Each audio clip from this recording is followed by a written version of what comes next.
Hey everyone, in this tutorial, I'll show you how to move files faster on a Windows PC in 2026.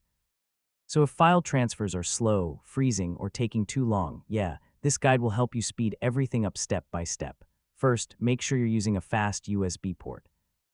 A USB 3.0 or higher makes a huge difference in transfer speed.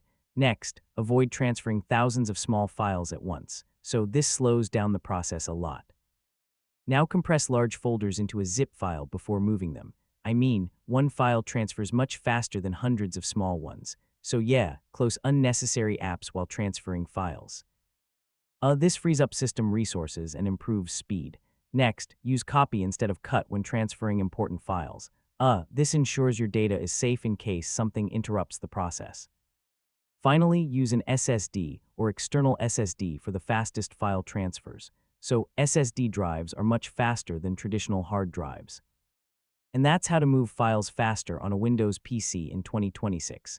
Once you use faster drives, compress files, and reduce system load, your transfers will be much quicker. If this guide helped you, feel free to check out more Windows performance tutorials. Hey everyone!